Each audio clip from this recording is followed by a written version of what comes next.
is that what I hear people saying now about the system of Reiki, and they're like, oh yeah, this is so great. We're going back, we're working on our, it's a personal spiritual practice and stuff like that. And Mrs. Takada, she was always about treating other people and stuff. And I'm like, what? Like, that's not the case. It used to be that she told you to practice on yourself and focus on the precepts. And, it all comes back to the precepts, and your practice should bring you closer to living those precepts.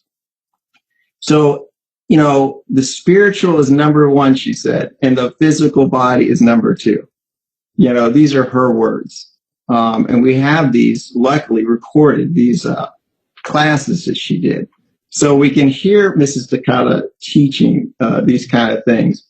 And it's interesting how things kind of swing like a pendulum. It goes one way, and then it goes back into another way. So right now I feel like there's a swing going back to tradition, although people don't necessarily know they're doing that. If you stick around long enough, it will swing around the other way again, and people will rebel. So the system of Reiki simply has the 5 precepts, hand positions, 4 initiations in the first degree, concepts about money, so which sometimes causes hangs up in people, but it's all about self-empowerment. But the precepts stand out as being number one. The hand positions, we use them to cover every major organ of the body so that every organ gets treatment with the Reiki, and so that the new practitioner will give a therapeutically effective treatment, because they might not be sensitive enough yet to know which area of the body needs the most energy. So they have to touch the area and then be able to feel how much pull or draw is being, pulled out their hand into that body. It's a different system than other systems that say, oh, you just put your hands on and Reiki goes wherever it's going to go. That's not the system that Hayashi taught, and it's definitely not the system Mrs. Takada taught. Otherwise, we wouldn't have all these hand positions. Otherwise there'd be one hand position, right? Just do the head and then the Reiki goes wherever. But we use them because the body's like a sponge, and the energy, right, you could think of as water, and we're just like the pipe. So we put our hands on and we just wait, and that body, a sponge will pull water into it. So it will pull, and we'll feel that come out, our hands. And when it stops, the sensation in our hands go away. So that's when we know to move on. So the practitioner is not guiding it, directing it, or anything. We're just simply putting our hands on in first degree, letting Reiki flow through us, and that's it. And that's like, there's a very systematic approach to giving it a treatment. So that's part of Usui Shiki Reiki Риохо, which is mostly lost now, it seems like. Generally, you never know how long you'll be in one spot. Maybe 5-10 minutes, maybe 20 minutes, maybe 1 minute. If it's not pulling, you move, right? It's just that simple. Let's see here. It's 4:25. Time flies. So that's a kind of an overview of first degree. In a nutshell, second degree is about absentee treatments, mental, emotional treatments, receiving another initiation. And third degree was always about teaching it. Like, there was no point in going into the third degree unless you were going to teach, So, first and second degree comprises the complete practitioner course. And third degree was the teacher training, which would take place in intensives or long apprentices. And Takada would dish out information little by little. Like, here's how to do the first degree, now go teach it. And I'll come back. I'll see you in 4 months, and I'll tell you how to do the second degree initiation, how to teach that class. And then she'd come back and do this. So we're very fortunate because some of Hayashi's things survive through the Takada lineage, and they are going into those archives. So the things that I've been made aware of working with them have been, I feel, extremely important. And the good thing about the archive is most of it will be digitized, which means even, the Europeans will be able to go online and view these documents. Most of them. There's only some that we put restrictions on, where they can't be photoed because we hold them as sacred, and we don't want them, we want them held with respect. But you can go there, and see them. So, wow, 4:27. So time really does fly. That's a nutshell version of the system of Usui Shiki Reiki Риохо. But I wrote, extensively about it in the book. So let me find. I want to share my screen. I don't have to share. Yeah. Excuse me? Yeah, there's a button for sharing screens down the bottom. Oh, okay. Yeah, I was looking because we had some questions that people wanted addressed. So I'm going to just read this question. Yep. It says, I've heard that Mrs. Takata did distant attunements. I'd love to know if that was the case. If so, what the circumstances were, how the rest of the training done, et cetera, many things. Okay, so this question, right? I've heard that Mrs. Takata did distant attunements, right? Yes and no. She never did attunements, not even in person. She did initiations. And that's a very lineage specific and a very system specific verbiage. Words like attunements versus initiations, they do mean different things. And Takata always referred to it as like initiations. It's very different than something, than the word attunement. Just like we always call it in the system of Usui Shiki Reiki Риохо, we say first degree, second degree, third degree. We don't say Reiki 1, Reiki 2, Reiki, that's a different system. So there's certain usages because they mean certain things inside of a system. So Mrs. Takata, I was surprised when I went down to Duke University. I found a letter from her and written to Doris Duke, who was the richest lady in the world at one point. And Takata was basically saying, yeah, by the way, when I was telling you how to do the second degree symbol, the what people call the empowerment symbol or the power symbol, or, so the letter was very clear that second degree was given to Doris remotely. And I'm going to share my screen so you can see part of that letter. I scanned it. It's in my book. I just have to figure out where the share the screen is again. Here it is, share screen. Okay, desktop 1. Share. Okay, you seeing this screen here? Yep. Okay. So this is Appendix 5 in my book. And I'm just going to scroll down. I don't know, is that pretty clear? Do I need to make it bigger? No, it's clear. Okay. So this is Mrs. Takata's letter. After talking to you on the phone, I realized that the symbol is easy to master, but the important thing is your hand should be initiated and make it work. So that is the problem. So Mrs. Takata had described how to draw the first symbol over the phone, but had not done the initiation. So she writes further, I must contact you by shortwave and do the initiations by remote control. All right, shortwave is another technical term we use. Basically, you could think of it as an absentee method.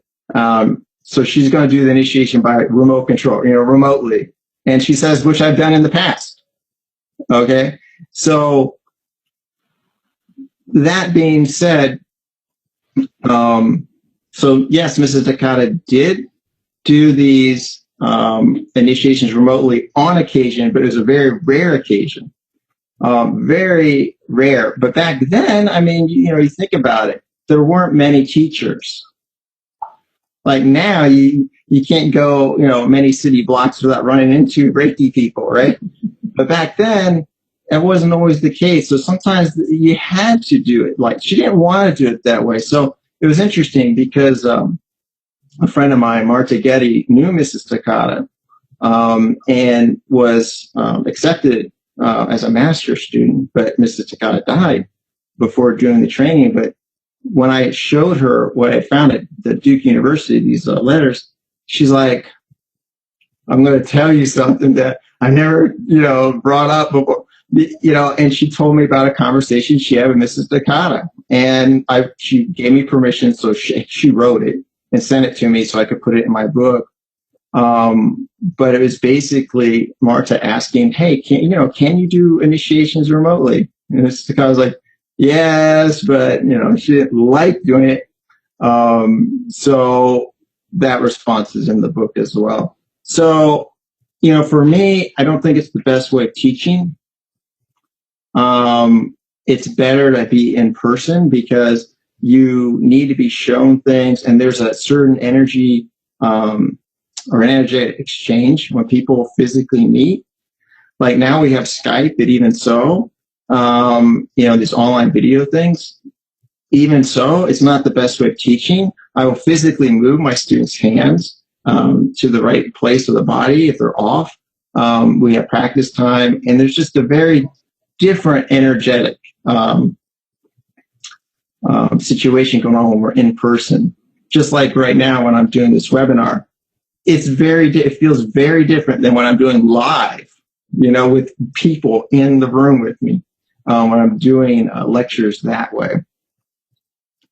So that was the first question I received. Did I answer all of it? Oh, what the circumstances were? Yeah, it was a severe circumstance. The person was like far away, or sometimes they're in a hospital or something like that. So the training was done over the telephone, some through the letters, right? This is before email existed. And then I found in the Duke archive a copy of the 3 second-degree symbols that Mrs. Takata did send to Doris. So that's all there from appendix 5, I should say. So somebody else wrote, I was curious, this is another question from your group. I was curious about any specific guidance or advice regarding absentee treatments, about the impact of inaccuracy of Reiki symbols, and any experiences with charging written text or inanimate objects. Oh, somebody's trying to send me a fax. So, well, in the second degree, right, we have specific methods two that Takata taught routinely. One was called the knee-thigh method, and one was not the knee-thigh method. And so that comes with second degree. Now, as far as inaccuracy of Reiki symbols, it's a tricky question. It's a tricky question. We know how Takata has written them. We know how she received them from her teacher. And of course, today, I've seen them backwards, upside down. I mean, there's all sorts of stuff. And I can't speak to that, but I can speak to the fact that, I'm speaking American English and you're speaking British English, and it works. We can understand each other. Although, our handwriting would be a little different, it's recognizable. But once something changes beyond recognition, then, is it really the same thing anymore? That's an open-ended question. Is it the same thing? I mean, at some point, it's something else, right? It's something else. So it's best to, of course, think about that. But experience charging written text. So you can charge things, right? And people think, Mrs. Takata is all about treating people. I mean, yeah, she treated a lot of people. I mean, she practiced for over 40 years. But she would charge things like scarves, like if somebody had a throat problem. she would charge their scarf. And then the person was supposed to wear their scarf, you know. Wanya Twan, one of Takata's master students, told a story on video about Mrs. Takata charging Wanya's third-degree certificate. And when people would be at Wanya's house and people would walk past the certificate hanging on the wall, they'd be like, oh, you have a hot spot here, you know? And, you know, they didn't really realize, and she's like, oh, it's a certificate on the wall, you know? And of course, most people might have thought Wanya was crazy for saying that, but she's like, Takata charged it really, really well, you know? So Takata did do things like that, you know? So it's not, you know, prohibited. Either is sending Reiki to situations. Takata did that. I gave an example in my book as well. But yeah, so I think that question has been fulfilled. So I talk about those things in the book because I want it to be clear, especially now, what the Usui Shiki Reyki Риохо is, because there's not a lot written about it. So, you know, it was written about a long time ago, like, you know, when I was growing up, before I got into Reiki in the early 1980s. But since then, mostly what's written is other styles of practice, which is fine. I've studied and trained in those styles. And that's mostly what the books are out there. So I wanted to, I was asked to write this book. So, you know, I eventually consented to doing so. So let's see now, it would be a good time for questions and answers since we have like maybe 20 minutes or so left. Mm-hmm. Yeah, so initially, if you have a question, if you can type it in the box, and I'm also going to see whether I can get you live into the call. Please switch your mobile phones off before we have a That's me. Yeah, I know it's you. That's my Dark Vader theme song. Okay. Okay, so anybody got any questions or comments, please type into the box so that I can see them, and then I may be able to get you on live if you're willing to do that. So any questions or comments? Okay, so while you're thinking about that, I have started reading Robert's book. It is available on Amazon, but there were only 2 when we looked on Friday, so there's probably only 1 now. Sorry. One thing I was curious about: how did Mrs. Takata meet Doris Duke? Do you know? Well, she. Let me think about that. Do I know? Let me think about this. Doris had a place in the Hawaiian Islands. Okay. And Takata became pretty well known. And Doris had some interest in spiritual things and health problems. I think that's how they met. And Doris broke her arm at one point and took Mrs. Takata with her on a around the world cruise, so that Takata could treat her on the cruise boat. Nice work if you can get it. Nice work. And Mrs. Takata, they were near Japan at the time during that cruise, and Mrs. Takata's like, you know, let's have your cast off early because I'm sure it's fine because, you know, you can sense. She's like, and if I'm right, I want you to send me back to Japan because I haven't been there, you know, in umpteen years. And so that's what she did. So one of the times she went back to Japan. Yeah, so. Okay, they're all very quiet. They're all quiet. They are quiet. I did warn you this was a possibility, didn't I? Yeah, you did warn me about that. Yeah. Anybody want to make any comments or ask any questions of Robert? Because he's got 20 years worth of research in that little brain of his. Okay, hi Val. How are you down the road in Hull? Did Mrs. Takata believe that there were any contraindications with Reiki? So when I was first originally taught Reiki, for instance, Robert, we were told there were certain conditions that you should not treat. Mm-hmm. And then I took a class years later and was told that wasn't true. Right. Do you have any evidence what Mrs. Takata thought about that? Yeah. the biggest things there's no contraindications known, but Mrs. Takata was wary about one. Mm-hmm. And that was after a stroke. But you have to, so this is where it gets a little tricky. There's open and closed stroke. And in Chinese medicine, which actually most of the Reiki treatments are based on, one you would do acupuncture, one you wouldn't. And Takata just basically blanket said, don't do it for 21 days, which comes straight out of Chinese medicine. But, that was her, I don't know why she said that, but she said it for good reason. I know why she said it, but John Harvey Gray, her master's student, had a stroke, and he got treatment right away from his second wife, and he had no residual effect. They couldn't believe that he had even had a stroke. They went to the hospital and everything, but they were surprised because he was treated right away. Yeah.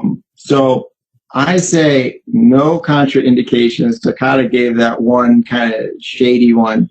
But I could see where she was coming from.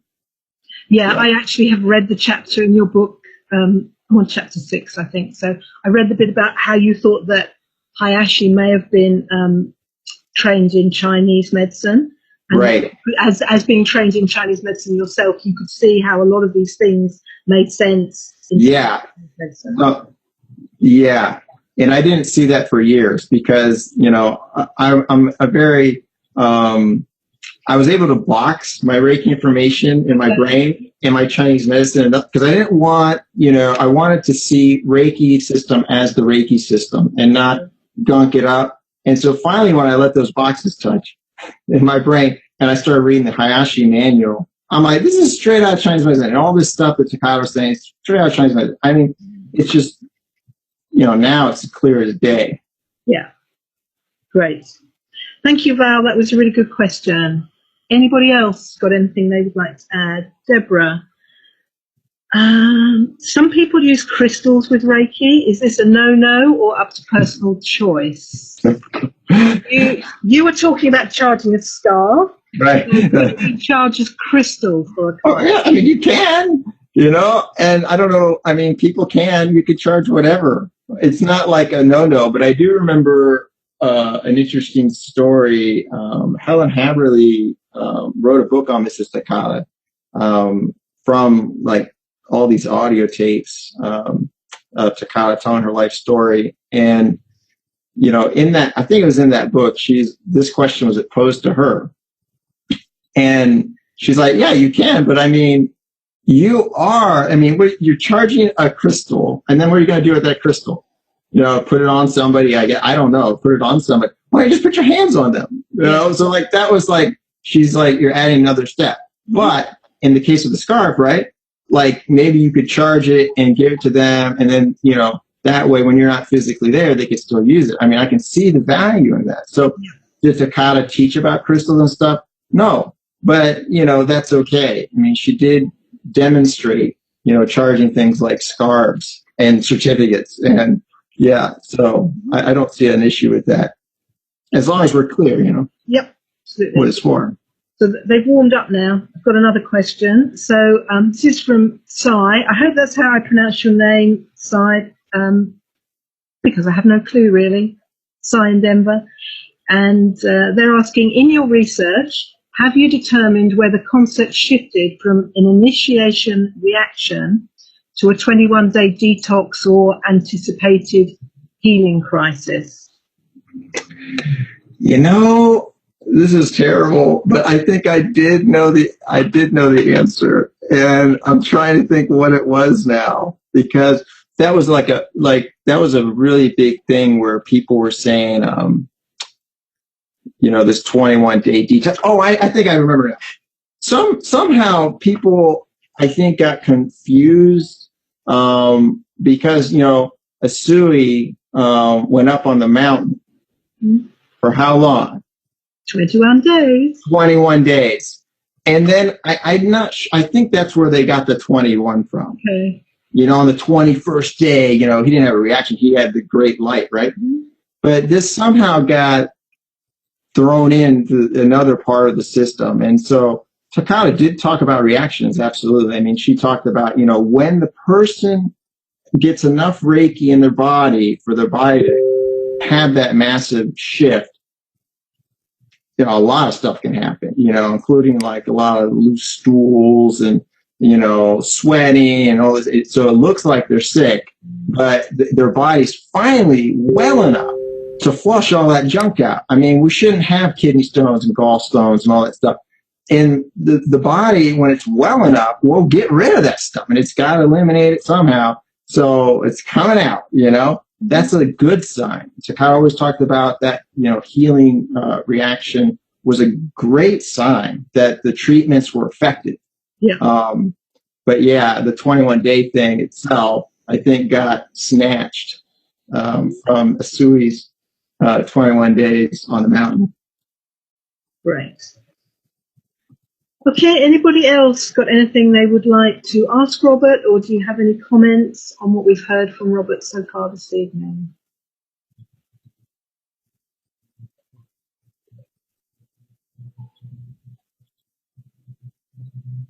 Okay, Carolina. Do you see the hand positions being prescriptive or allowing intuitive placements of the hands during session? Gotcha. Yeah, so in first degree, we teach a series of 12 standard hand positions plus a whole bunch of optional hand positions, and that's because they're first degree students. But your hands will, with practice, tell you where to go. And Takata repeatedly said, listen to your hands, listen to your hands, listen to your hands, because she knew, that this concept of Reiki or intuition would happen when people practice. So, during treatments, I'll start, people like having, when you have clients coming in, they like to know what you're going to do, right? So I always start and I want to charge but when stuff happens, yeah, you go with the intuition, of course. However, right, beginning students typically need a standard form of practice.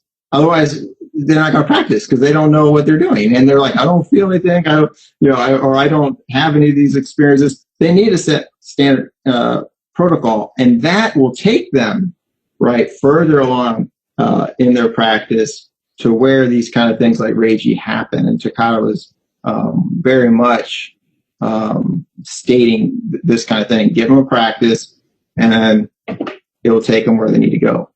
Mm-hmm. Excellent. Okay, anything else? We've got time for a couple more questions. Anyone has any questions?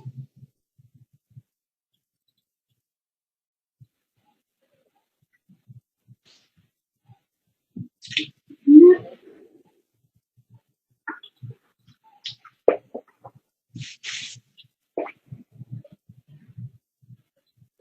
Deborah, did Takata use meridians as a basis for treatment?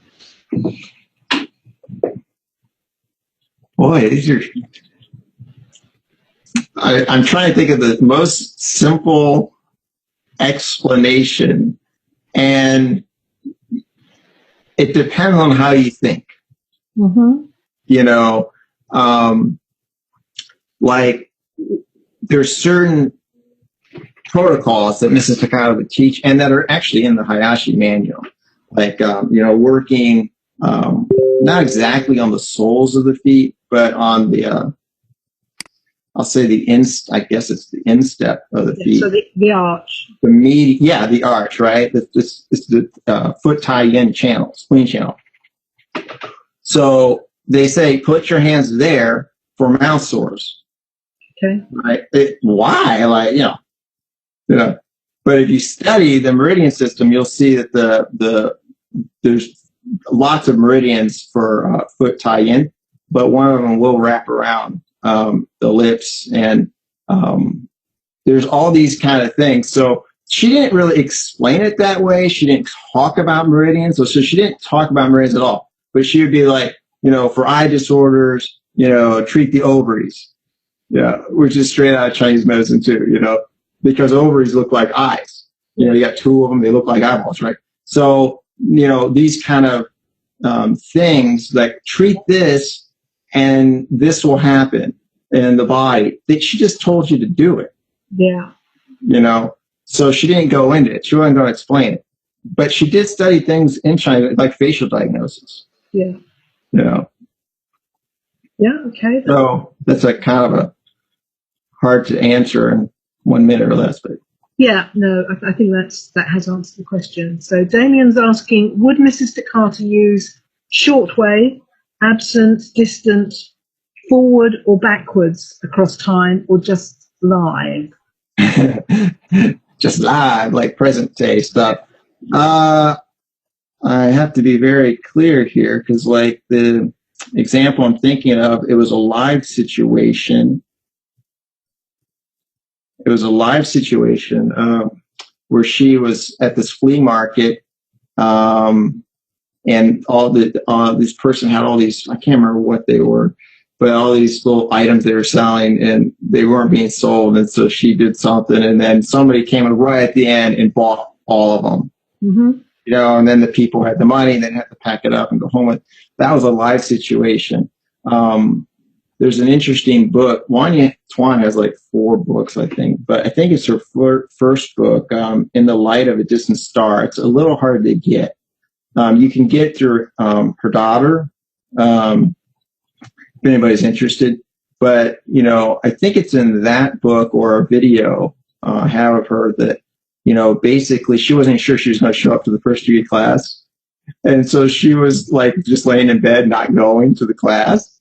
And all of a sudden, like, she had this, light from outside come and hit her in the head and everything. And then that's the sign, I'm going to the class, And I'm sure that this is my thinking, that Mrs. Takata, before her class, was sending out the Reiki for people who were supposed to be in that class to show up.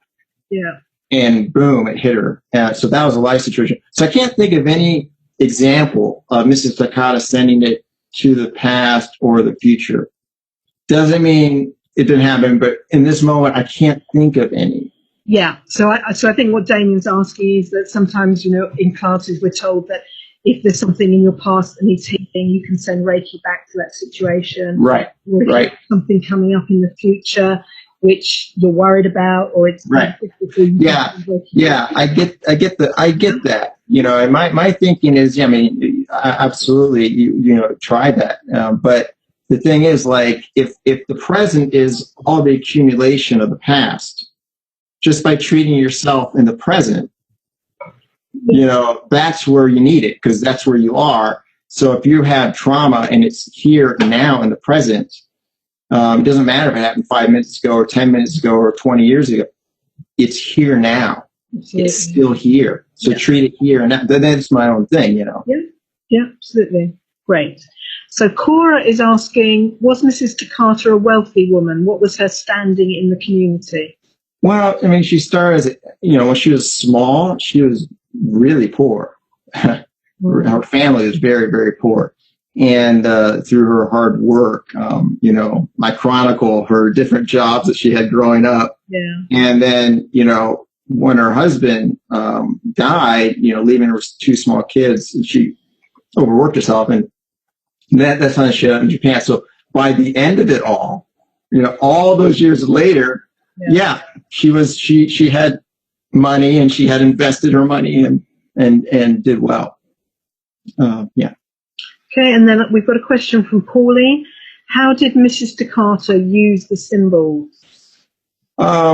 Well, that's something specific to the second degree class, right? Yeah. So, there's 3 symbols we utilize in the second degree, and they each have their function. But one is to basically gather all the scattered energy of the universe and concentrate it into an area. It focuses it. And another one is more for directly accessing the subconscious and cosmic mind in a person. And the other one is to create a bridge or a connection to somebody who's physically not present. You know, the remote, people say remote, you know, or absentee treatment. Yeah. So she used the symbols primarily like that. Now in initiations, of course, we use them in other ways, but still a lot like this. Yeah, I'm reading between the lines, but I'm guessing that maybe this is about whether she used the symbols actually with the people she was giving treatment for, or were they used as tools for personal practice? Right. No, she used them during, like, well, they all have their each function. Yeah. Right. So for, you know, you use them during treatments, but there's, of course, initiations, and then so I don't know how to answer that. No. Yeah. Okay. You know. Okay, another question from Sai. How important or what emphasis did Takata place on, Sai is pronounced Z. Well, in English it would be pronounced Z, but we'll say Z. Okay, so how important or what emphasis did Takata place on habit changing techniques? Well, it was an important aspect of the second degree. You know, you can think of it, you know, in the second degree, that habit changing technique could be a life changer. So it's a very important technique, and I found it to be very effective. Yeah, very effective. So, I mean, it is just as important as any other part of the class, and really the parts of the class, you know, she taught them in short time length. So they were all pretty important stuff, and I don't think she wasted her breath. Other things that weren't so important. So yeah, I think it was a pretty important technique, and I use it all the time. Yeah, I find it very useful. Absolutely. Okay, so I'm going to say one more question as we're coming up to 9 o'clock in the UK. If anyone has one last question they would like to